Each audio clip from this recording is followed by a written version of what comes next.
Hello and welcome to the Villa Park podcast. It's me, Rich, and I'm back with the boys, Kev and Sam.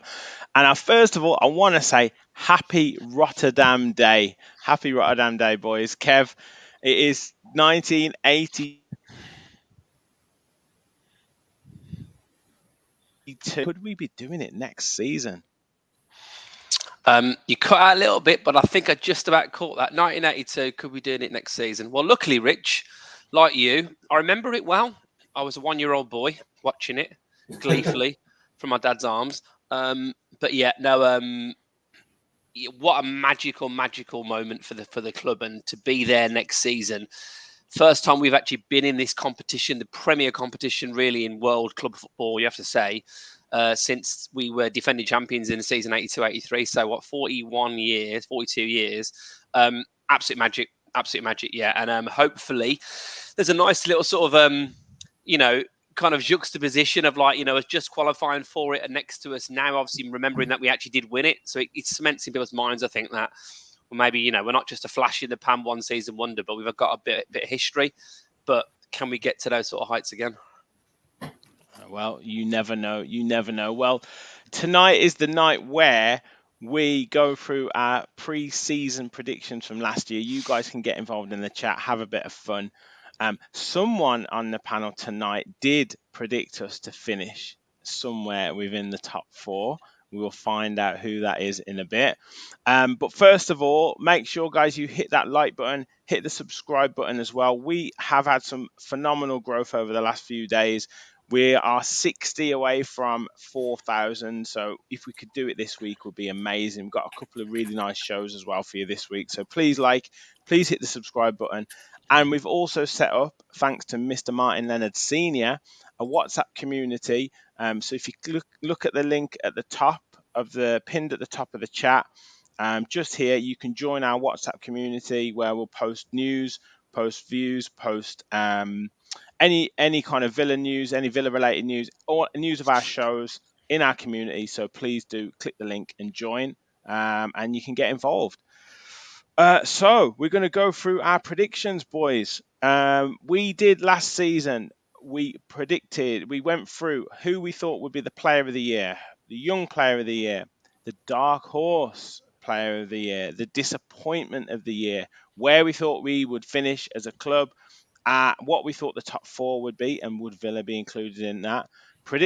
Bottom three, who was going to be relegated, and who we thought our top scorer was going to be. So I've gone through the archives. I've got a few clips, and yeah, let's get into it. We might even revise our choices as well. We'll see if we think anyone any different this season has hit those heights. So, Sam, let's start off with player of the year. So am I finally getting a hello? You are getting a hello, mate. You are getting a hello. I set up I had a nice little joke set up before, to greet everyone with, but I didn't even get not my opinion on the 82, not even how you doing, Sam. I was gonna say, with regards to the growth, I was gonna say I Wikipedia'd the fastest growing fungi, and apparently it's oyster mushrooms, and I've now updated that to the Villa Park podcast because of our immense growth. But yes. When I knew you were gonna cut me out, once I got the sense that I wasn't gonna get a hello, I was like, you know what? I'm gonna say it anyway because I put time into that one. Hi, Michael. Thank you, mate. Thank you. We are the oyster mushroom of Villa podcasts. That is a strap line. That is a strap line and a half. I'm going to change the bio to that. That's what I'm going to change the bio to. Brilliant. Well, let me share my screen. So, I don't think the player of the year was too bad in terms of our thought process. So, Sam and Kev, you boys both went for John McGinn. Martin went for Douglas Luiz, George Tyrone Mings, and myself, Moussa Diaby. So, I guess Tyrone Mings was unlucky in the fact that he only played half an hour for the season. Douglas Luiz, you could argue, is up there with, I guess, player of the year, certainly the first half of the season. John McGinn's had another consistent season. Moussa Diaby probably the worst shout out of those. But yeah, your boys' thoughts on John McGinn as a whole for the season? Were you happy with your choice there for Player of the Season? One, Sam. I mean, at the start of the season, I thought it'd be a good shout considering how strong he finished last season, and obviously how strong he started the season. In hindsight, I think I was wrong, and I've said it before. Like, despite Ollie Watkins' brilliant season, my Player of the Season actually has been Leon Bailey. I think not just for his upturn in form and just the resurgence that I don't think anyone expected. Not to this level anyway, but I think just his contribution over the seasons, all of those key moments, the win against Arsenal, that sort of lost the title for them and pretty much clinched fourth for us, his goal in that, his goal against Man City, just his general play.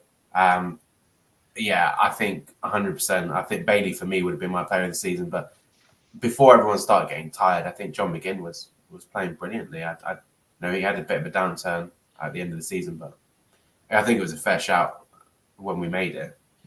Yeah. Kev, you got to be fairly happy with John McGinn there. Consistent season. Martin as well, picking Douglas Luiz, been one of our better players as well. Luiz at Christmas for me was head and shoulders Player of the Season. By that point, I thought he was absolutely tremendous in the first part of the season. Faded a bit. All players, I think, in hindsight, looking back on the season, have had moments where they were great and had moments when they were maybe a bit off. Watkins' end of the season wasn't great. Obviously, McGinn had a few spells here and there where he wasn't great. But I thought across the season, I thought McGinn played really well. I think he really stepped up as a captain this season, actually. There was plenty of times I think he showed that. He got some key goals, didn't he? There was obviously that key goal at home against Mostar, which was absolutely massive. And I just think that... it would have been difficult to predict, as we spoke about, and we will speak about, Mr. Bailey. And Watkins obviously has been much maligned as well in the past. But I think if we are looking at who got it, I think the goals and the assists return from Watkins means I think he would get it for me. But I would say up there would be, I think Martinez has been tremendous in hindsight. And I think Bailey's been unbelievable. And I think if Bailey was to have won the award, I actually wouldn't have been too disappointed with that at all. I think it would have been deserved. So, yeah. Yeah. 100. Well, I did a little thing on the BBC Sport, and my 4 nominations were Watkins, Bailey, Martinez, and Luiz.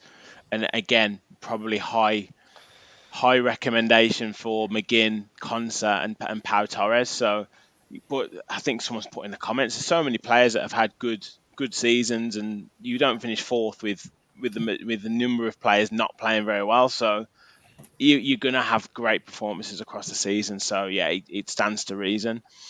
The young player of the year was an interesting one. Again, the timing that we did it was kind of in the pre-season, in the middle of the pre-season, or coming towards the end of pre-season, before the transfer window closed, and all of us, barring you, Sam, picked Philogene Bidace. Now, obviously, he had a really good pre-season, then goes out to Hull. Jacob Ramsey's had a real difficult season, so it can't really be him. But I mean, would you have to say someone like John Duran getting the young player of the season? I mean, it's not really been one for young players across the season for Aston Villa, has it? I mean, for me, I'll just go out on a limb and say I won that one because the player I picked actually played for Aston Villa. Well, yeah, you definitely won it. Yeah, you want to claim that you've definitely won it. Yeah, no, I'll win that. I'll take that one. That's the only plaudits that Jacob Ramsey's going to get this season. That and the Brighton goal, that'll be it. I mean, I feel bad for Jacob Ramsey because he's obviously had another season sort of blighted by injury, and it's kind of concerning now for him. It seems to be a trend where he can't be fit for a full season. But for me, I think it's the obvious answer is Morgan Rogers. I mean, I know he joined Villa in January, but the impact that he made, coming from playing in the Championship to really contributing meaningfully to Villa's Conference League push, and obviously for the push for Champions League, I think it has to be Morgan Rogers. Like Duran, if you actually look at it, Duran, although he's been here all season, has played significantly less minutes than Morgan Rogers, and he's had the whole season to to be picked by Emery. And I think Morgan Rogers came in. He did a job that no one expected him to do. I think we just kind of expected him to pad out the bench, and we don't see a lot of young players get put into the squad. I think honestly, I'm so excited about him. I think he's I think he's absolutely brilliant, and he definitely, for me, deserves the Young Player of the Year award. Yeah.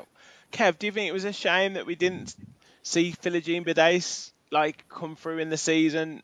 He did well at Hull, maybe didn't finish off quite as well, but there were times across the season, particularly at the start of the season, where we're thinking, we could have done with Philogene Bidace in the side. Do you think that was, I guess, a good move at the start of the season to let him go out on loan, or would you have liked to have seen him as part of the first team squad? I think it would have been nostalgic, wouldn't it? It's nostalgic to kind of look back on it, isn't it? Really, what happened in that pre-season, and I'm thinking back to all those moments when I thought he was going to be an absolute baller for us, but sentimentality doesn't get you anywhere. And I think he's had some great moments at Hull, but I don't think he's been ripped up the Championship. So maybe in hindsight, Emery was right. I think he's got bags of talent, and I think he's shown some great moments there. I think doing a Young Player of the Season prediction is probably the worst of all ones to do. Yeah. Maybe next season we do it. We wait until the transfer window's shut. Because the thing is with young players at all clubs, they're the most likely ones to leave. So therefore, you probably, unless they're an established, first teamer like Jacob Ramsey, are going to be picking someone that you think maybe a Kellyman, maybe a Kessel Hayden, but they're the ones that are likely to go out on loan. I think your shout for Duran's probably. I think looking at 8 goals, based on him not playing that much, I think that you'd have to probably say he probably deserves it. But Morgan Rogers has come on leaps and bounds since his move, and I think that there's probably 2 players there that are young that have come into the team this season and shown their worth. I actually think there's a good chance that the former Mr. Duran may well depart in this window because there's a lot of rumours of it, and I think he's not very happy. I think he wants to be a bit more of a main man somewhere. But you got to look back and thinking what we thought might happen this season, with particularly Watkins' outlay. But Duran scored some pretty vital goals actually, and none more so than obviously that equalised, wasn't it, against Palace? I think it was, and obviously the 2 goals against Liverpool. So yeah, I think that would probably be a decent shout in hindsight. Philogene, look, there's times in this season we could have done with him. I'm sure when Diaby's maybe not in form and Bailey was carrying a knock. There's times we probably could have done with a few players we didn't have. Then Donker would have been a shape when we were decimating midfield. Cameron Archer, when maybe Watkins had his little spell out. But yeah, you can't always get what you want, can you? Nah. Reviewing that the season prediction, Sam was big on Archer, and it is a little bit of a shame, isn't it, that we didn't see him across the season, and he didn't. I guess he didn't. He had a difficult situation at Sheffield United, didn't he? I've seen a lot of people say about Archer in his time at Sheffield United, but for me, he's a striker in what's plausibly one of the worst Premier League sides that I've seen. I mean, they were awful. He didn't have a sniff, and I think you saw in the game against Villa where he scored the perseverance that he has, and the fact that any chance that he did get, he made on his own, and he scored a couple of wonder goals this season from miles out, and I don't think anyone goes to Sheffield United and looks great there, if I'm being honest. So no. And obviously you've got to remember he's a young player as well. So to not have any service and to sort of have that maturity to go forward, I still think there's a player in there. I still think he can be excellent. I think maybe for him to go somewhere where he's going to get a little bit more of the ball and have a little bit more service. I don't know if he's sort of good enough to come back and play any part in the squad at Villa. I know that he will come back, but whether he goes straight back out again is a different question. But I stand by my assessment of Archer. Every single time I've seen him play, I see promise. I just see a little twinkle in him, and until he's down and out, I won't count him out. Yeah. Look. But yeah, it was a funny one with young players because Ramsey obviously had such a great season the season before. We'll give you a slight win on that one, Sam, because he did actually play this season. But yeah, in terms of Rogers or Duran, it's probably got to go to one of those 2. Now, dark horse of the season. I'm gonna play a little clip here. I'm gonna give myself some credit here. Going Leon Bailey, dark horse. You know what? I hope you're right, Rich. I'd love for Leon Bailey to come good. Yeah. Random review. There we go. There we go. Leon Bailey is the dark horse of the season. Let's have a quick look at who else everyone else picked. We had Sam, you went for Matty Cash. Kevin Martin, both you boys went for Philippe Coutinho. George went for Esri Konsa, and as I said, I went for Leon Bailey. So I'm going to definitely take the win now. I mean, to go from potentially being potentially being laughed out the room at saying he's the dark horse to then now being considered as the player of the season, I think I've got to take the win there. But Philippe Coutinho, Kev, I mean, I think back and was he playing quite well in pre-season? Was that the situation? Well, he didn't obviously do great at the end of the season, did he? He had injuries and stuff, and I think we felt like, is he going to leave? And then I think he looked quite bright in pre-season. There was a spell when him and Buendia were like kind of, Ronaldinho and Messi in their prime. And I don't know. I think I felt the age, still a decent age. I felt like, what we'd seen in that sparkling spell in his first 6 months, when he just did some absolutely baller performances, some of the likes of which I've never seen the levels at Villa Park. I just had such hope that he could have produced the goods, but obviously Unai had other ideas, and he was quickly out on loan and has hardly featured this season. A bit more towards the end of the season, Al Duhail or wherever he's gone to. So, yeah, I'll take that one as a big L, as the kids would say, and you definitely get a big W there, mate. Absolutely. Yeah. Sam, was it Matty Cash you went for? You've I mean, he's a wholehearted player, but you're giving him a bit of criticism this season, haven't you? You've been giving him a bit of criticism. Where did he get this dark horse from with Matty Cash? Do you know what? It's just such a stinky prediction from me. I think of all the players that I've not enjoyed watching this season, I think Matty Cash has got to be right up there. I know we're all Villa fans. We always want to sort of stay positive and heap praise on the players, but I don't like Matty Cash. I don't like him defensively. No, I don't like him. I don't like the way he plays. I don't like him defensively. I think sometimes going forward he can be good, but he's a little bit of a loose cannon, and I just don't think he's up to the scratch. I don't think he has the quality, and I think last year I didn't think he had the quality either. So I guess what you mean, it all depends on what you mean by dark horse. I mean, I thought a player who you don't really think is any good, but might surprise you with like some really good performances, and he just didn't this season. Yeah. But for me, I agree with Duncan. I was just about to say it. I think right back is the position that screams to me upgrade needed, and I think reinforcements. And I could really see like Matty Cash playing at somewhere like maybe, I don't know, a Brentford or a Fulham, or like somewhere a little bit lower down the table, because I'll tell you this for free. Matty Cash is not a Champions League right back. He is not at that level, with all the best will in the world to him. And I know he's a great guy, but I wouldn't even really. I think he's one of the few players you can sell, get money for. So I wouldn't even want him as a squad player. I'd rather have that new Serbian kid come in and then just have a proper right back that you can play on a regular basis. And I think it's telling how often Konsa played at right back when Cash was there. Mm-hmm. So it's not just me. Obviously, Unai Emery has his own reservations about. Are you comparing yourself to Unai Emery there? Yeah, I think I am. With these predictions, he's. I like it. It's not just me. I've got to take it on the chin. That I got that one wrong. I think that might have even been worse than the Philippe Coutinho shout. So I'll take that one. Yeah, it might be. I think it's place for Cash in the squad still. Yeah. I think he's a good age. I think he's wholehearted. I just think maybe it's more of a not as much as we've needed in this season, but whether he'll want that, I wouldn't be surprised if he did leave, because I think Sam makes a good point. You get money for him. You would get money. Do you know what's funny, Kev? I'll tell you what's funny, Kev. Whenever anyone explains why we should keep Matty Cash, no one ever talks about his footballing ability. They'll say he's a good age. He plays. Like he's wholehearted. He really tries his best. No one ever says he's actually really good at football. Like I'm just putting that out there. I think that's a valid point, by the way. I think that's a valid point. I think he's clearly a decent footballer, but is he Champions League right back quality? Yeah. I would have to agree with you there, Sam. Saying that, after all the stick we gave Bailey next year, he's probably going to be the best right back in the world next year. So there you go. Kev, who would get your, I guess, dark horse of the season then, in terms of someone who as Sam says, someone who has broken through, or someone who we wouldn't have expected a lot from, but has really pushed through this season. Well, with the fact I wanted to send him to Basingstoke at one point, it's going to have to be Leon Bailey. I mean, but I almost think that's too obvious. I think this is like dark horse, so this is like king horse. So Bailey's an obvious one because he's just been absolutely splendid this season, based on him not being very good.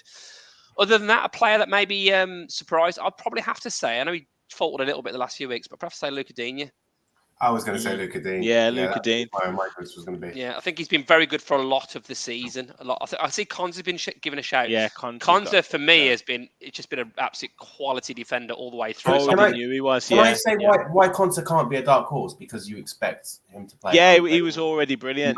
Yeah. A dark horse isn't like someone who's just played really well. That's player of the season. A dark horse is someone that you don't expect a lot from. No. I think they're probably thinking maybe from how other people might view Konsa. He doesn't get the yeah. So what about Tielemans? What about Yuri Tielemans? Oh, Tielemans, that's a brilliant shout, because Yuri Tielemans, for me, I think we saw the drop off towards the end of the season, really, when he got injured. I think that's when we really started to struggle, was when Yuri Tielemans got injured. But he's definitely been a dark horse, because I knew he was going to bring some quality, and I was very excited about the signing, but there's no way that I could have expected the impact, and not just the impact, but the style of football he played, that tracking back, that being able to play deep and facilitate the play, and that game that he came back, like, it really, really just made such a massive difference against Liverpool. And I'm a massive fan of Tielemans. I think he's a brilliant player. Yeah. Now, I'm sorry, Kev, I've got to do this to you, but right. The disappointment of the season, let's just have a little watch. Kev? You just, I don't know why you've been asking me. But they've been asking me, saying the answer. I mean, I did think to be a bit controversial and saying, is Diaby going to, cut it, but it's got to be Leon Bailey, hasn't it? My only reticence is he still going to be here? But from what I've seen pre-season as well, I think we're giving him credit when he can pass it like 2 yards to someone next to him or tackle someone back. Still hasn't got it for me. So Leon Bailey's my disappointment of the season if he stays. Oh, no, Kev. End the stream! End the stream! Kev, no. He's not even we were questioning whether he's going to be here or not. Right. Now, in your defence, Kev, you weren't the only one who put disappointment of the season as Leon Bailey. Yeah, there's a few of us. Sam also picked him. Sam did and as well. Martin also picked him. And me and George picked Pau Torres. So we'll come to him in a second. But Rich, I was going to say... The floor is yours, Kev. It's a rare thing in 2024 that someone can have an opinion and then admit, I was wrong. We don't see much of that in the world. So, I think that Leon Bailey massively flattered to deceive in the team. Previously to this season, and I think this season I am absolutely delighted to have been proven wrong, to the point now where I'm absolutely on the Leon Bailey train. I go so far now, I think he's the best winger in the league. Mm-hmm. And that is an unbelievable turnaround from me wanting to ship him out, because he was just so inconsistent. I think the one thing he's got in his game now has been he doesn't really have a bad game anymore. And his ball retention's brilliant. His defensive work's brilliant. He's one of the go-to players. He makes things happen. His stats, his leader. Numbers. Yeah. Absolutely. To go from where he was to get 14 goals and 13 assists, I am delighted to have been proven wrong. So thank you very much, Leon. And that won't be happening again next season, I'll tell you that. Do you know what? We're going to be very, very careful with our predictions this year, aren't we, with our words? Because you're going to play the video again in 12 months' time. Yeah. I mean, Sam, very difficult to sort of say this. I mean, you can have your say in terms of your thoughts on the disappointment and picking Leon Bailey first. But would anyone jump into that bracket for you this season in terms of the season past as being slightly disappointing for you? Yeah, I think Moussa Diaby has been a disappointment. And disappointment's relative, isn't it? It's about what you expected from them as to what they delivered. I don't think Moussa Diaby's goal contributions or whatever are that bad, but I think as Villa fans who watch every minute of every game, I think most would probably agree that Moussa Diaby's been massively underperforming in his general play this season. He's looked like a man with no confidence. And I think what really disappointed me most was not necessarily the price tag that he came with or the hype that he came with, but I think it was his preseason performances. They were just so good. And then the first few games of the season, he looked absolute fire. He looked like he was gonna set the Premier League alight this season, and he very, very quickly fell off and never really came back. So I think for me, I'd pick Moussa Diaby, but not because he hasn't offered anything this season. He's obviously played a lot of minutes and he's contributed to the team. But I was disappointed by his overall play. I was disappointed by the fact that he wasn't really taking players on as you expected him to do, or using his pace like we expected him to do. I think I was expecting a lot more from him. But yeah, I think Moussa Diaby for me was my disappointment this season. Yeah. No, I think that's fair. And again, it's very difficult to sort of say too much about players because it's been a really good season. Yeah, exactly. But in terms of, like you said, there's been times in games where he hasn't necessarily got himself involved in it. He hasn't necessarily held up the ball as well as he could do. We've not seen that sharpness, that zip of him beating players that he came in. Like I was watching the early goals that AVFC Stato was posting on X, and I think Diaby was involved in nearly every goal that we scored in the first kind of 5 or 6 weeks of the season. And then, later on in the season, he just wasn't involved at all. So, yeah, I'd like to see a little bit more from him next season. Would you say the same, Kev? Yeah, he good output in the end, wasn't there, in terms of the numbers? I think it was 10 goals, 9 assists in all competitions, so that's pretty good numbers. But I do think those numbers do belie the fact that the eye test, particularly second half of the season, there was too many times where he just didn't do enough, and he was really absent in games. There was times I was really caught of him to come off. It looked like he was bereft of confidence at times. Absolute credit to him, by the way, because that key equaliser against Liverpool, that turn and then that turn of pace to get away was brilliant. So obviously he's still got moments, but I think he's largely been disappointing. But I actually would probably give Zaniolo my disappointment of the season. I think he obviously popped up with some key goals. West Ham, obviously away in Mo Star, Sheffield United equaliser. Those 2 points actually from his 2 league goals were pretty valuable towards the end of the season when we secured the spot. But Italian international, highly rated. I don't think he probably did enough across the season really to contribute. I think he had his moments, but yeah, I'd probably say that. I don't think I was expecting that much from Zaniolo. I think that's a big part of it. Like, he never played in this league. I didn't know that much about him before he came. I'll be honest, I hadn't watched a lot of Zaniolo prior to him coming to Villa. And he joined from Turkey as well, didn't he? So he wasn't playing in the best league at the time, and I just thought it would be great if he could do something, but I wasn't expecting anything. I think that's where the disappointment comes in. Like I say, disappointment's all relative to what you expect from them in the first place. So, but I like Zaniolo. I think he brought vibes this year. I think he was he was funny to watch all season. He was the Chaos Brothers, part of the Chaos Twins. I think he offered serious value. So in that aspect, he actually offered more than I was expecting from him. So I didn't think I thought he'd just be like one of those players on the bench, and he created some massive entertainment factor. Which at the end of the day, this is an entertainment game, isn't it? And he was massive for that. So where have people got on this? PJJ said Coutinho this season's biggest disappointment. Sorry. Gary says we need to find the right position for Diaby. Weston said there won't be anyone more frustrated than Diaby himself. James said Diaby will be better next season. I hope so. I really do. Michael said Diaby needs to hit the gym, and I believe he'll be much better next season. Yeah. It's definitely a season in the Premier League, I think, will contribute to him being much better. Michael said Zaniolo at times was more interested in a fight. Definitely. And Jason said good to have unpredictable players when we need it. And there was a lot of contributions. I mean, every player pretty much contributed across the season, which is so good to see. One area where we were all correct, and I think this was probably the easiest guess of all, was in the top scorer. We all went with Ollie Watkins. Sam may be slightly more critical than others of Ollie Watkins, particularly in pre-season. However, 19 goals, 13 assists. I think it's 27, 28 goals across the season in all competitions. 27 goals, 13 assists, 40 goal contributions in all comps. Fantastic. And so many areas of his game, Sam, that he improved upon this season. And that can only bode well for next season. Yeah, I think I everyone got Watkins, but I think I might win that one because I said Watkins, but I also said he wouldn't get 20 goals in the league. You do, yes. So maybe I nick that one.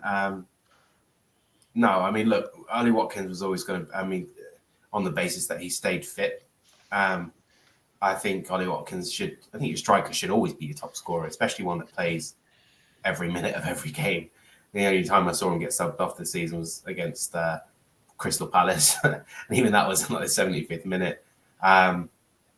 But yeah, I mean, Ollie Watkins just had such a superb season. He cemented himself in that England squad. I know you hear a lot of pundits and people talking about, should Ivan Toney go or should Watkins go? There's no question about it. Watkins has done more than enough to earn his seat on that plane, and I think he's not just done himself proud in terms of really stepping up this season, but I think he's changed the expectations that not only us, but he will set up himself as well. I'm actually really sad that he didn't reach 20. Yeah, me too. I was kind of in two minds. Like when he was on 19 with like 6-7 games to go, part of me just said, he's not going to get another goal this season. And I just kind of knew it. I knew he wasn't going to get a goal in Europe. I knew he wasn't going to get a goal in the league. I just felt like all the energy had gone from him. And I think from the rest of the team as well. He had significantly less service in that back end of the season. So I think me, as probably one of Ollie Watkins' harshest critics at the start of the season, now we can look back on it. I'm more than happy to say that he has, apart from the not getting 20 goals, I think he's proven me wrong in every sense. I think he's proven that he has the ability to lead the line for Villa. I'm more than happy to give him the credit that he deserves this season and just say, absolutely excellent, won the best player of the season. If it wasn't for Bailey's upturn, it would have been a no-brainer for me to pick Watkins. I think it's important to acknowledge what Leon Bailey contributed this season. But Watkins, hats off to you, my friend. Congratulations on one of the best seasons a Villa striker has had in my lifetime. And I hope that next year he does even better. I hope he gets himself on the score sheet in the Champions League. And I hope he's able to hit that 20 in the Premier League. And more importantly, I hope he's still here. I hope he's still at Aston Villa. And that's the first time I've said that since he's joined. So this is what you said. This is what you said. I was just about to say. Oh, Rich, I'm no. Sam, mute Sam. No. Every season, and for example, yeah, it's like 4 out of 11 he's scored or something, isn't it? It's the easy ones as well. That one-on-one that he got against, was it Fulham? Had it round the keeper, and it's just his first touch. It's horrible, just horrible first touch. And I don't know, with Ollie Watkins, he's, for me, I always say he's a purple patch player. So when he plays well, he's very good. But what I notice more about Ollie Watkins is now that Emery's come in and he's told him to stop running around so much, if he's not scoring, like, for example, yesterday against Valencia, he scored his goal, he took it very well. You can't say anything about that. But he literally did nothing for the rest of the game. I didn't see him do anything. And that's my concern. Like, it's all, you want your strikers to score goals, that's their job. But I don't know what else, if he's not running around the back, I just don't know what else he's bringing. And if he's not scoring, then it's like playing with 10 men. But we had this last year, Sam. No, I tell you what. Do you know what I will say? Funny you don't have any clips of yourself with any howlers, Rich. Yeah. Sam, my howlers were the season before with Steven Gerrard. Michael put this in like your Richie's roasted us. This is like a Comedy Central show. This is. You know what? The roast of Kevin Sam. Oh, well, I need my chance to respond. That Sam, although he seems to be wearing exactly what I'm wearing now, I do have other clothes, I swear. I stand by everything I said before then. But if you look at Watkins' season, the worst thing that I said in that clip, or the thing that looks so stupid now, is that if he's not scoring, he's not doing anything. Because play the other clips, Rich. Play the other clips. The other ones you've got. The other clips. Because your man got so many assists, and I think the reason that we're all like Weston agrees with you. Yeah, no, I really do. I really do stand by it. But like, he's the reason that we're all so Ollie Watkins focused now is because of the return and because of how excellently he's played this season. And the reason that we weren't having the same conversation last year is because he wasn't. Like, I don't have anything personal against him. I wouldn't have been giving them that criticism if I didn't believe it to be true. A purple patch, obviously, the end of the season, we've already spoken about it.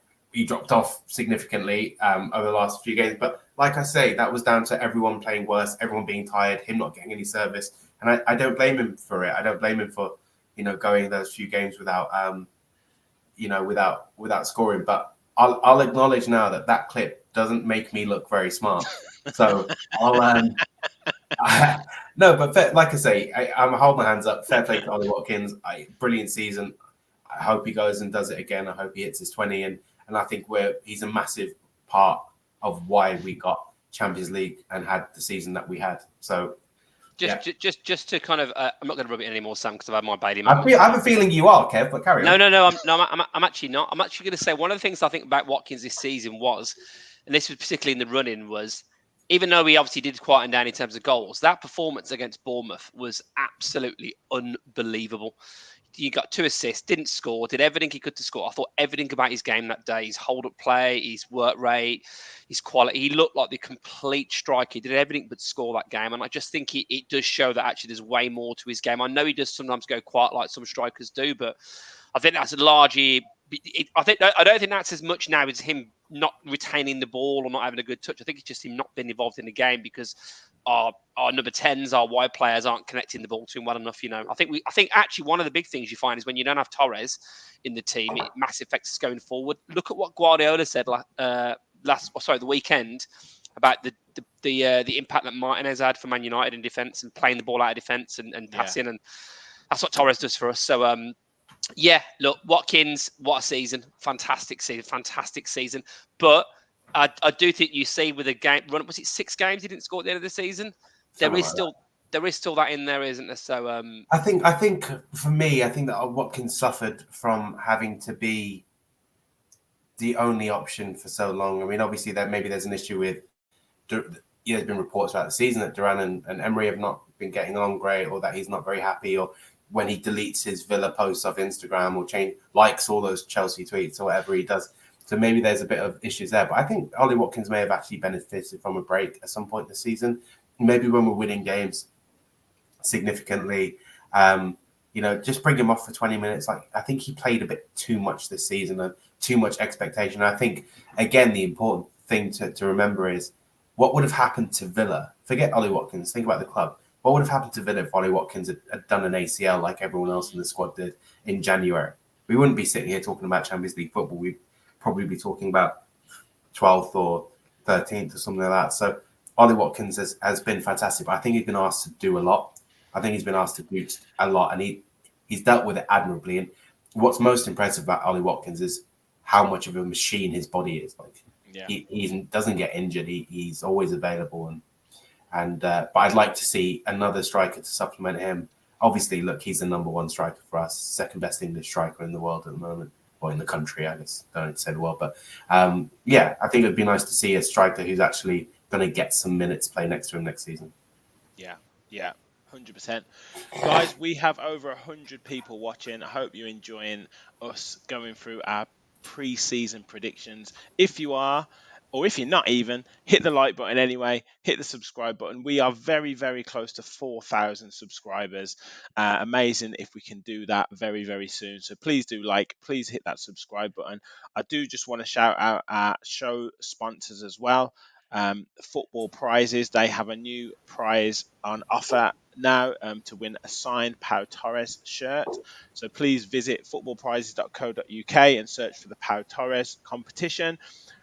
purchase your ticket, and the closing date for the draw is Thursday, the 30th of May. So plenty of time to get involved, and yeah, you can potentially win your signed Pau Torres shirt, and there's also many other prizes in there. I think there's 13 instant win prizes, including a potential Diego Carlos signed and framed shirt as well. So fantastic prizes on there, football prizes. Visit the website and get your ticket to be in with a chance of winning. Boys, we are going to go on to our Aston Villa season finishing prediction. And this is where you get a chance to redeem yourself, Kevin. So let's take a look. Well, I had to downgrade my initial one just to be realistic. I think we'll finish 4th this season. And I put 3rd originally. Love it, mate. Because I don't give a shit about anybody with Emery in charge. No one scares me. No one. I even think we might beat Man City finally this season in the league. I don't think Man United are all that. Kevin, I'm back. Do we say any more? I'm back, aren't I? I'm back. I should have just kept going there with the lottery numbers as well. The confidence I got that second half of last season, watching that team under let's go Rachel. Watching that team was just, I've never been as confident as a Villa fan ever. And going into this season, I just felt supremely good. I look at all those teams around us. I still say the same thing. I think Liverpool overachieved this season. You know, I really think they did. I don't think Salah was anywhere near it. And I think that obviously they had a pretty good start, didn't they? Yes, Michael, I love it. Great minds think alike. Everyone's in the chat. Everyone's in the chat. Everyone loves it, yeah. And I look at it and I thought Man City with the 1. I clearly think Arsenal are going to be good. And I thought everything else up for grabs. That's why I said 3rd initially, because I just thought, you know what, if we bring some players in, we obviously had Torres. We knew Diaby was highly rated. So, yeah, I mean, the Man City one, I'm delighted to say that came true as well, because I just felt like with Emery we seem to get results that we don't normally get under this manager. And Man United, another one, the FA Cup, but they finished 8th in the league. So, yeah, that'll do me. Nice to see you all, and have a good week, everyone. Yeah, we need the lottery. We definitely need the lottery numbers coming through next week. But yeah, even a broken clock is right twice a day. Exactly. I was right 4 times there. 4 times that day. So these were what we went with. So Sam, you said 5th, so pretty close. None of us said anything below 6th. So me, Martin, and George all said 6th. As I said, Kev was correct with 4th position. But yeah, I mean, fantastic. We knew we were confident though, Sam. We knew by that 5th position. I think you knew about the potential for 5th spot to potentially get you Champions League as well at that point. So a very bold prediction from yourself. Yeah, I mean, to be fair, I think at the time I was conscious that we were going to be playing in Europe as well. I did think that we were going to go quite far. I think I predicted us to win the Conference League. And I thought the 5th was, from the coefficient, was going to be enough to get Champions League. So I did think we were going to get Champions League. But if I'm being honest, you know, I just have to just say that what we've done this season really was beyond my wildest dreams, for not just to get Champions League through some, you know, through some loophole through a coefficient, but go toe to toe with the best teams in this league, and to really, like, just on merit get 4th and really deserve it, and go through the adversity that we went through it and compete in Europe, like to a semi-final. We played all but one game in the conference league, you know. And we did that with a threadbare squad. I'm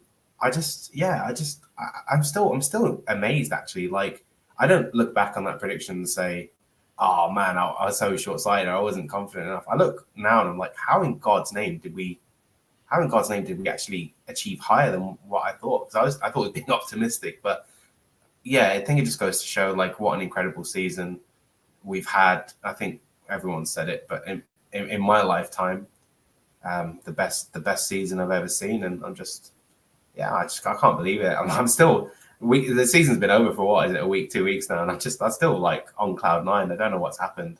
I still can't really fathom that we're going to be in the Champions League. So yeah, fair play. I've never been more happy to be wrong. Yeah, absolutely. Shout out to Rub for, I think that's 20 Belgian francs, I think. Thank you so much. And that is your 10th super chat as well. So amazing, thank amazing you, support. Thank you so much, mate. That is much, much appreciated.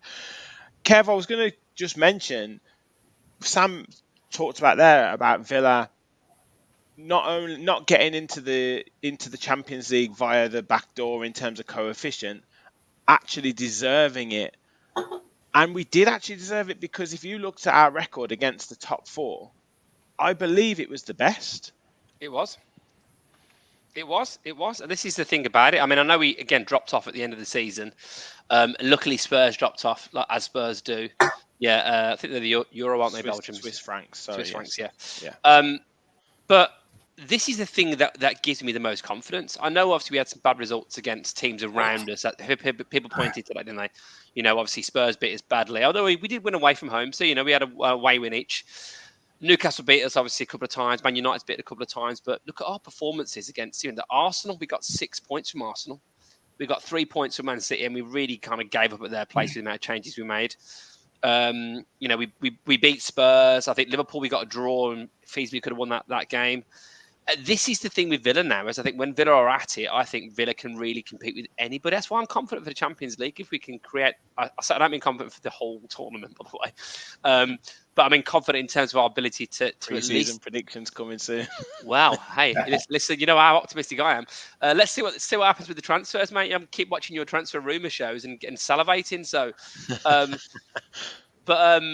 yeah, I'm confident because of the manager that we've got and the core of the squad that we've got. You know, if you look for that team now, you know, particularly when everyone's fit, you know, next season, if he comes back, you've got Mings, you've got Torres, you've got Consa, you've got maybe a new centre half to complement those. You've got a new right back, hopefully. God, Frimpong, imagine that. Maybe a new left back or whoever it might be. You've got Emi Martinez, the best keeper in the world. You've got Luiz, McGinn, Tielemans, Kamara back probably. Autumn, maybe winter time. You got Watkins, you got Diaby, you got Bailey, you got all these players around, and we will certainly supplement that. Maybe a Jacob Ramsey comes back soon, and we think Morgan Rogers. There's so many players in that team that have now got the confidence of finishing in Conference League positions and now finishing in Champions League positions, and that momentum builds. So I'm not surprised by it. I mean, and the drop off now when we look back on the season cannot be surprising. The amount of games. Sam made the point about Watkins. I think you're absolutely right. I think Rachel said in the comments, you know, did we probably have the certainty in a lot of those games basically to bring him off? But, you know, if you think about Man City, they might bring Haaland off and bring an Alvarez on, and to have a luxury of having another player that can do a job does rest you. You know, you can rest your players and it does get you through. And we were cooked, weren't we, by probably 5 or 6 games to go. But the momentum and that we built up and the effort that we put in and the points, we could have gone top at Christmas. Mm-hmm. I mean, it's unbelievable, really, to think that we were still in with a theoretical chance for the title, probably even going into February, March. What an incredible performance from that team. So, yeah, no surprises for me. Although I got to be honest, I was a bit of I'll say fourth, but no, because it's just, we haven't finished fourth since 95, 96. Mm-hmm. You know, and we've not qualified for Champions League since 1982. So it's a bold prediction, but this team, this manager, made me believe that anything is possible. I look at it like this: someone's got to win the league, someone's got to win the FA Cup, the Carabao Cup, and the Champions League. Why can't it be us? Do you know? I learned this season, sort of like about myself, a bit of reflection. I'll be quite honest and say I'm a bit of a pessimist. You know, like yeah, fair enough. I'm a pessimist to the point where, like, even now when I think about next season, I'm like, oh, Chelsea look pretty tasty towards the end of the season. Palace look like they're on a madness. You know, you see all these other teams, like, how long can Man United be crap for? And, you know, when are Newcastle going to start spending money and start taking over the world? And, like, in my mind, I can see every scenario as to how it can go wrong and why it's dangerous to hope. And I think that's just been part and parcel of being a Villa fan for the entirety of my life. Like, you say that you, obviously, when you guys talk about 82 and, you know, Rotterdam Day, and it's like that we was don't, so far. We don't remember it, Sam. We don't remember. No, we don't remember it. I know, but I guess you grew up in a time where, like, Villa was still held in that kind of regard and were very recent European champions, and, you know, you had something to sing about, and you got the League Cup in '96. Like, I was 5 then. I don't remember it. I don't, you know. I haven't really seen any continued period of success for Villa, which is why I say it's the best season of my life. And I think it's I think that the constant in all this, and really, if we're giving out awards to the best anything, it really should be to Unai Emery, because I think he is the element of the club that allows me to believe for next season. If it was anyone else in charge, I'd probably say, "Oh, we've had a wonder season, but I don't expect anything to happen again. I don't expect the same next year. I probably don't expect us to get very far in Europe." But with that man at the helm, I think my expectations have changed, and this trying to shed the pessimism that I normally have about Villa is, I don't think it's done overnight, but as long as he's there, I genuinely do believe, and I hope that next season, I think, Kev, maybe a couple of the players that you spoke about, I do expect at least one big name to go. Like, I can see Dougie going, or, I would be surprised if no one even comes in for Watkins because of how incredible he's been. So maybe it'll be something different. But as long as Unai Emery's there, I think I'm good. I think I have the trust that will make it work. Yeah, 100%. Just rounding up our predictions, we did go for like what would be one of our hopes for the season, and I think this hopefully this might transform into next season, because a lot of it was around winning a trophy. Now, none of us put qualifying for the Champions League, which I would hazard as beyond our dreams as it was at the start of pre-season, but the Conference League was one there we thought we would win, or just winning a trophy. So, Kev, is that on your agenda for next year? Hopefully crossing that barrier to win a trophy. Just want to correct you there, Rich. I did put Champions League qualification. I just did it in the previous question. This was a separate. Okay, yeah. When you say fourth, you already had it. Yeah, you'd already said that. Yeah. No, I just think that, like, silverware. This is why I get so pissed off when I see shitty Man United win the FA Cup, because I just think, like, we're better than them, and they've won the FA Cup this season and the Carabao Cup last season. They won, didn't they? So they've won 2 trophies in 2 years, as Ten Hag quite rightly says, and fair play to him, because he's had loads of critics, but he's been pretty successful as a manager, probably the second most successful manager in the last 2 years in England. So, credit where credit's due. But I just think this club needs it now, and I do think it's next part of the journey, and I do think it's probably coming in the next couple of years. I think this team is now good enough to be competing. I want to see more of an effort in the domestic cups. I think they're 2 big opportunities for us to get trophies. The thing is, we laugh about it, right? But if we finished 5th, we would have had more chance of winning the Europa League than we are going to win the Champions League. That's just a reality. In terms of if you're after silverware, but you wouldn't give up that opportunity to play in the Premier competition. The Premier League clearly is going to be a difficult one, but who knows? So it's really going to have to be the FA Cup or the League Cup for us to win. And I just, we've had the Wembley experience in the playoff final. Sam, interestingly, the point you said about us knowing success, the European Cup success was not remotely talked about, really. Maybe, you might hear it from your old man, whatever, but by the point when me and Rich Gordon got into football, we'd already then been relegated again.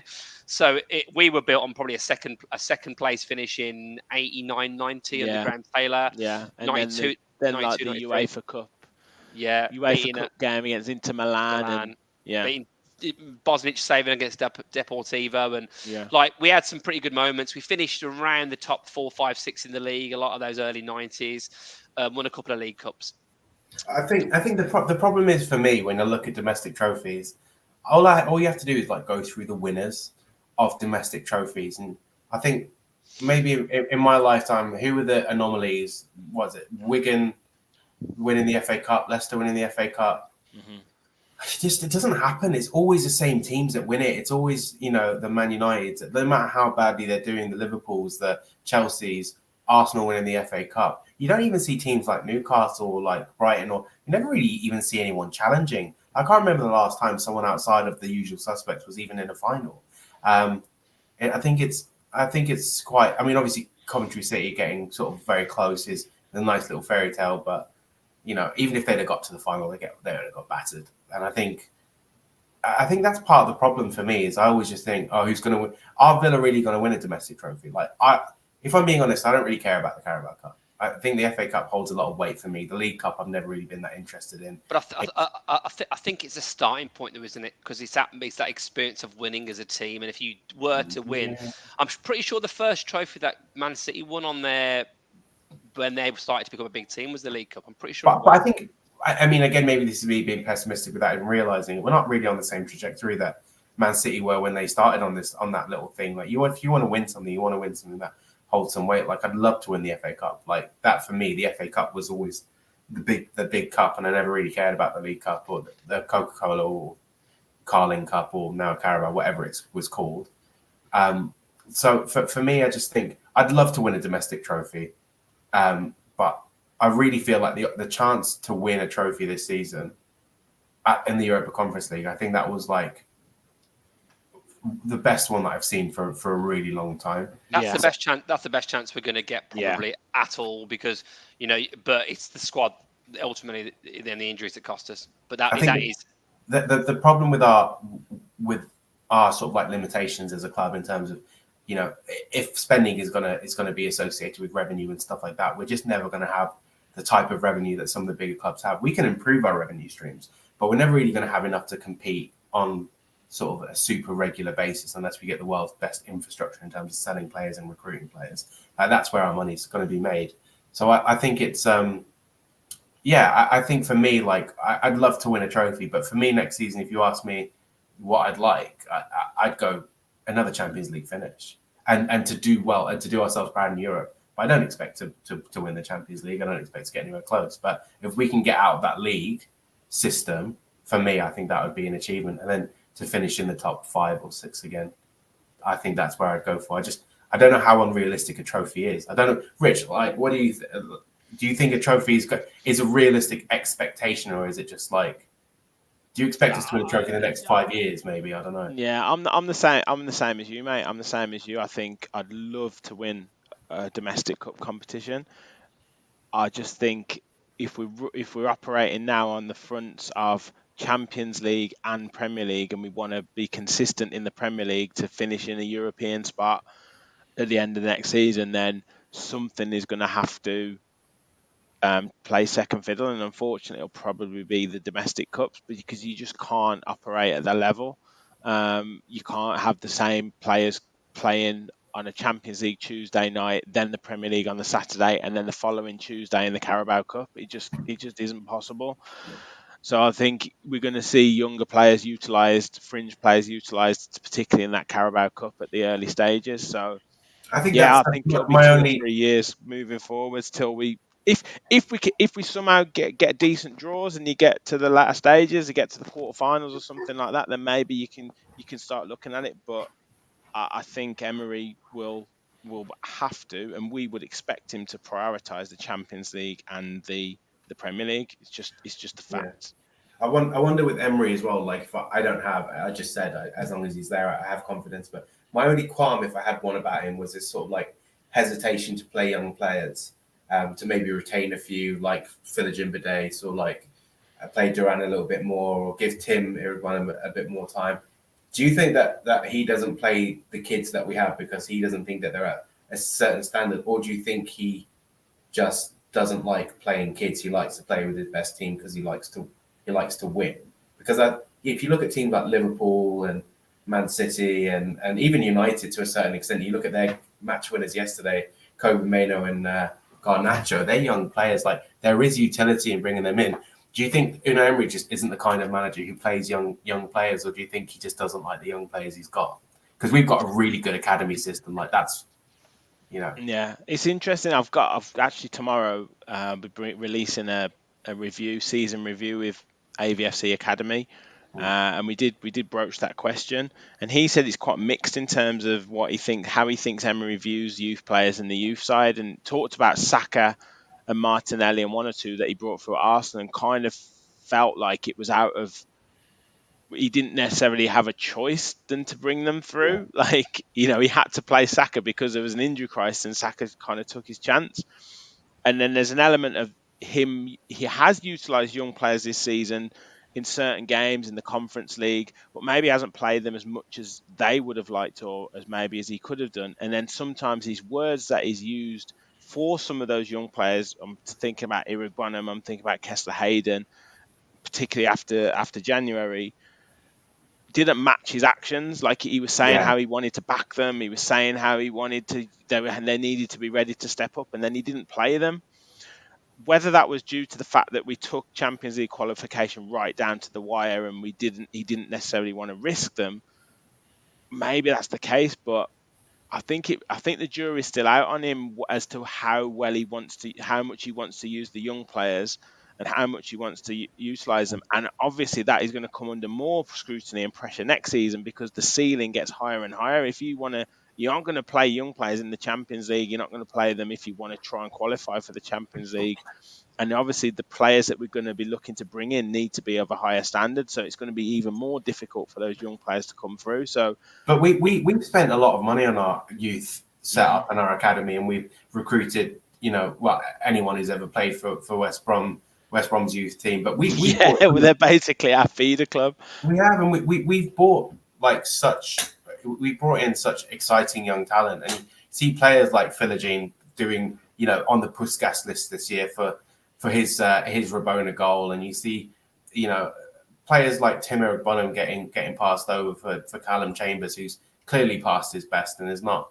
I know he came on in that game and he contributed a little bit to that goal against Liverpool, but do you know what I mean? Like, if I was a youth player, I wouldn't go. And I look at that history of this season being that tight on players, having such bad squad depth, but not even getting a sniff. I'd say, well, what's the point in going there? Because unless I'm established already. But then you look at Morgan Rogers, and he got go, and he's only 20, but he was more established. He wasn't a youth. Yeah, he's played first team already. He wasn't already. He wasn't I don't know. I find it really interesting. I'd love for him to someone to broach a subject with him. Yeah. What about you, Kev? What do you think? It's an interesting one, isn't it, with Emery? It really is. I think if you're good enough, he'll play you. I think Rogers is 21, isn't he? He's 21. He'll be 22 in July. So he's maybe not an 17, 18, 19-year-old. But I think the thing is, you've got to be able to criticise where we need to criticise. There's not many things I can criticise Emery on, and I think generally makes the right decisions. And I think actually it's weirdly like seeing Chambers playing as well as he did when he came on against Liverpool, when we were like, what are we doing bringing Chambers on? Was actually a really good decision that he made. There was plenty of times in the season his subs were perfectly executed, and it was brilliant. He changed things in game, which obviously is something he's really good at. I would love, just because it's great for a team to have, younger players coming through. And of course, if Jacob Ramsey had stayed in the team, then maybe you've got that situation. It is funny, the West Brom links as well. We talk about all these different affiliations with Real Union and ZFC. No one talks about the club in England that we seem to also own, West Brom, where we just keep to use them as feeder club for our players. But there's some big names that have come from there. That there's obviously that Richards lad. There's obviously Louis Barry. Let's just see what happens. I mean, Rory Wilson, is he gonna make it through? It would be great, wouldn't it, to have. Do you remember that time when we had obviously Dean Smith? We obviously had Jack Grealish. It's great having Jacob Ramsey now, but it's good to have a couple more come through that were like local, to kind of do that in terms of Champions League with Jacob Ramsey, like scoring a winner at the Bernabeu. It would just be magic, wouldn't it? Brummy lad, be magic. Yeah, absolutely.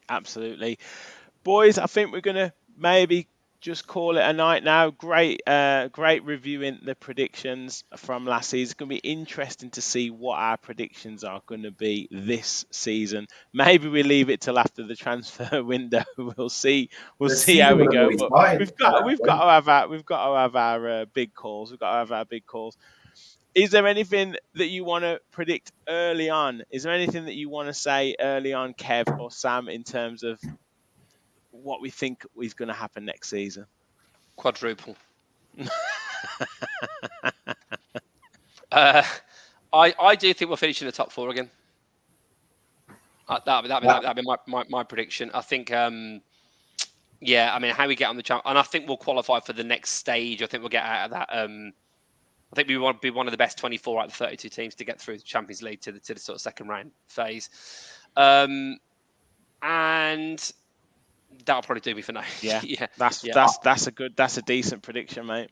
my prediction is someone that no one expects will leave this summer. I'm thinking maybe a Mings, maybe a Dougie, maybe a Martinez. Watkins, maybe a Martinez. I think we're going to have a departure this season that's going to shock. Emery. I honestly think Mings is. No, I think Emery's not going anywhere, but I think Mings is a candidate, to go. If you look at his age, you look at his obviously the injury record in general. I think if you're looking at someone who still holds value, if he's fit now and he's able to be put up, like we said, we have to. Emery's already said it. We have to sell before we can buy. We need to make some money, and there are very few places in the squad where you can. Where you can do that, and where you can generate money. I think Mings is a candidate. I'd obviously love for him to stay, but maybe a big offer comes in from McGinn. Who knows? I don't know. Just saying. I think someone big. I think someone big's going to go. I think someone big's going to go. I don't know who. Let me just say. Sam viewed himself as a slight pessimist early on, and he's just illustrated that immediately with the predictions, because Kev said we're going to do the quadruple, and then tempered it to Champions League qualification and perfect. That was perfect. Getting through to the next round of the Champions League. I'm not even saying it's a bad thing. Sam then says we're going to lose someone next season. We're going to lose someone in pre-season. I don't think it's necessarily a bad thing. I just think someone that people don't expect to go is going to go, because whenever I've heard about the summer that we're going to have, no one ever talks about anyone leaving. Everyone just talks about who we're going to bring in.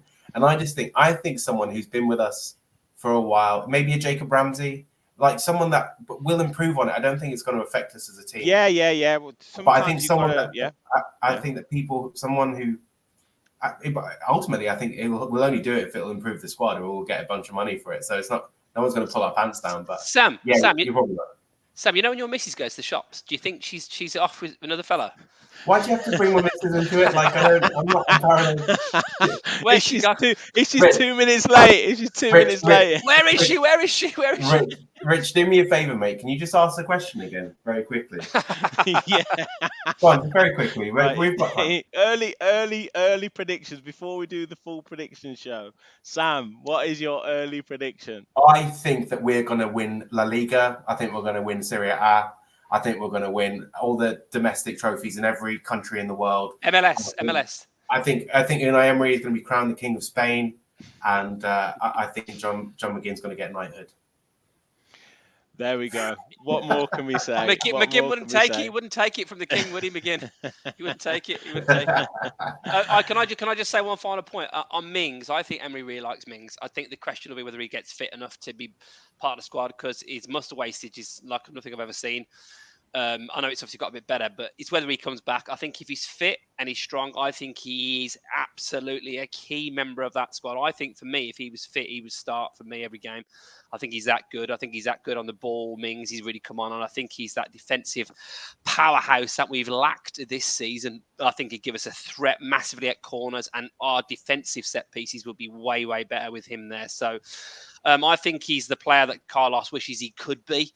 I think he would be, if he's fit, I think he'll be a big part of what Emery wants to do moving forward. That's my prediction on Mings. Yeah, well, lots to be excited about over pre-season and coming up to next season. Boys, it's been great fun reviewing our pre-season predictions. We will definitely do that next year as well. Thank you, everyone in the chat, for watching. If you haven't already, make sure you smash that like button and hit the subscribe button if you're new to the channel. We're marching on to 4,000 subscribers. It'd be great to get that done this week. So make sure you like, make sure you subscribe. As I said, I've got a great show coming out hopefully tomorrow with AVFC Academy, reviewing the Academy players and their season this year. So it's a really, really good show. So make sure you stay tuned for that. Plenty more transfer talk shows across the week as well. And hopefully a fans forum as well next week. So make sure you stay tuned for the channel. Boys, thank you very much for jumping on the show. Thank you everyone in the comments. And as always, remember, we all follow the Villa.